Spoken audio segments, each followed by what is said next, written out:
Halo, assalamualaikum warahmatullahi wabarakatuh. Siapa yang pernah kebangun malam hari atau tengah malam karena asam lambungnya naik? Nah, kira-kira apa penyebab asam lambung naik saat malam hari?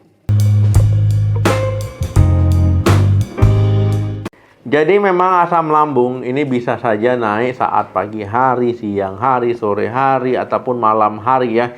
Ini bisa juga, semua bisa.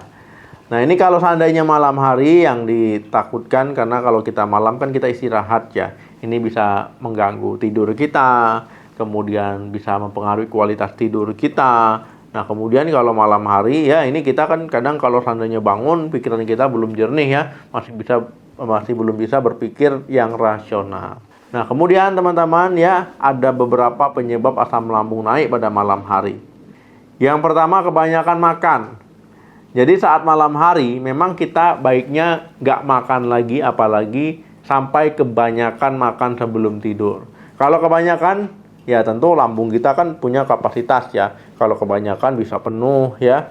Kalau seandainya penuh, dia bisa meregang. Tentu ini akan ada tekanan yang meningkat pada lambung. Akhirnya apa? Mempengaruhilah sphincter esofagus ya. Jadi katup yang menghubungkan antara esofagus, kerongkongan sama lambung. Nah, kalau ini melonggar, nah ya bisa ya akhirnya asam lambung naik ke atas atau sendawa teman-teman, atau nanti bisa saja ya sebagian makanannya ikut naik ke atas.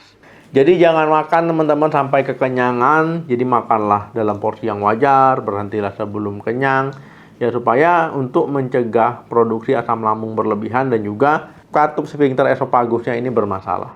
Yang kedua, tidur setelah makan. Nah, siapa nih ya yang habis makan langsung rebahan ya, apalagi malam hari ya, habis makan malam tiba-tiba rebahan, scroll medsos dan sebagainya ataupun nonton.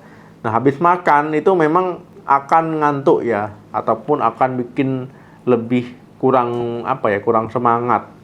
Nah, ini kalau teman-teman habis makan tidur baring, ini bisa bikin masalah pada lambungnya, karena itu ada hubungannya ya dengan sphincter esofagus lagi-lagi. Karena ketika kita makan berdiri ataupun kita duduk seperti biasa, itu kan ada hubungannya dengan gravitasi. Nah, kalau berbaring ada hubungannya juga dengan gravitasi ya. Ini nanti bisa bikin reflux asam lambung. Nah, jadi teman-teman ya, proses pencernaan kita itu butuh waktu dalam mengolah makanan. Kalau seandainya habis makan langsung baring ya, ini bisa kurang maksimal ya dalam pengolahan makanannya. Jadi kalau mau baring sebaiknya 2-4 jam setelah makan. Yang ketiga, merokok atau minum alkohol. Nah, merokok atau minum alkohol sebaiknya ini kebiasaan yang sebaiknya dihindari, kalau bisa dihentikan ya.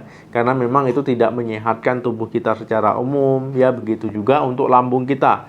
Ya, nikotin ya dari rokok itu bisa melemaskan otot sphincter esofagus. Ya, kemudian ini bisa bikin nanti katupnya terbuka. Kalau katupnya terbuka ya bisa reflux ya, cairan asam lambung naik sampai ke kerongkongan. Begitu juga ya dengan alkohol ya. Jadi kalau seandainya minum alkohol bisa mengalami hal serupa. Yang keempat, jenis makanan yang salah. Nah, ada beberapa makanan yang bisa memicu asam lambung naik ya, meningkatkan risiko. Itu minuman berkafein ya, kopi, teh, cola dan sebagainya. Kemudian coklat ya, coklat ataupun makanan manis lainnya juga bisa. Bawang putih, bawang merah, bawang bombay ya, pada sebagian orang itu bisa bikin asam lambung naik. Kemudian susu dan produk olahannya ya, makanan berlemak, makanan pedas, makanan berminyak, makanan yang digulai-gulai ya, makanan yang asam. Nah, ini juga harus hati-hati. Yang kelima, kehamilan. Nah, kenapa bisa ya ibu hamil mengalami kondisi ini? Ya tentu ya, ini biasanya kalau hamil awal-awal ya mungkin keluhannya mual muntah pada pagi hari. Nah, tapi kalau pada malam hari ini bisa terjadi, biasanya di usia kehamilan ini udah mulai besar ya. Perutnya udah mulai besar, biasanya 27 minggu ke atas ya, 28, 29, semakin besar meningkatkan risiko. Nah, kondisi ini terjadi ketika lambung teman-teman ya pada ibu hamil itu kan karena rahim makin besar, dia makin terdesak ke atas. Ya, itu bisa saja nanti menimbulkan masalah asam lambung naik pada malam hari. Nah, dok, itu solusinya gimana untuk mengatasi asam lambung pada malam hari? Yang pertama, teman-teman, turunkan berat badan. Nah, jadi kalau seandainya berat badan berlebih dengan masalah asam lambung, ini ada kaitannya. Ya, jadi saling berhubungan. Nah, jadi teman-teman ya, ketika teman-teman mengurangi berat badan, ya ini akan membantu menurunkan risiko kekambuhan untuk asam lambungnya. Yang kedua, berhenti merokok dan minum alkohol.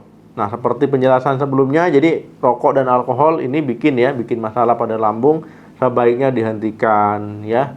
Jangan ngerokok, jangan minum alkohol, lebih baik minum yang sehat-sehat ya. Minum air putih atau minum jus ya, buat sendiri ya. Ini lebih sehat. Nah, yang ketiga, batasi jumlah makanan. Saat malam hari ya, sebaiknya jangan makan lagi memang ya, kalau mepet-mepet waktu tidur. Misalkan teman-teman tidurnya jam 10, makan terakhirnya jam 7. Makan jam 7 pun jangan makan kekenyangan ya, makannya disesuaikan dengan porsinya, makan sedikit ya. Karena memang kebutuhan malam hari tidur itu kan nggak banyak energinya. Nah, kemudian jangan sampai teman-teman makannya berlebihan, kemudian jenis makanannya salah, hindari jenis makanan yang bisa memicu asam lambung. Ya, jadi 2-4 jam sebelum tidur, yaitu jam terakhir makan.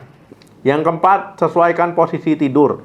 Posisi tidur juga akan mempengaruhi, ya, jadi jangan sampai teman-teman misalkan tidurnya nggak pakai peninggi ataupun nggak pakai bantal ya, karena itu membantu gravitasi. Kemudian tidurnya ini teman-teman bisa miring ke sisi sebelah kiri. Nah, jadi teman-teman, posisi tidur ini memerankan peranan penting ya dalam masalah asam lambung. Nah, yang kelima, konsultasi ke dokter.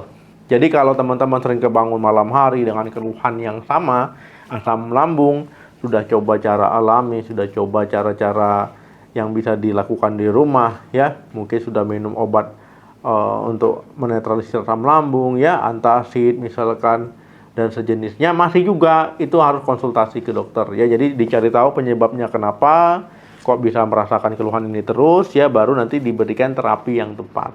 Oke teman-teman, terima kasih yang sudah nonton sampai habis. Jangan lupa di like, di share, di subscribe channel ini. Sampai ketemu lagi, salam sehat, sampai jumpa.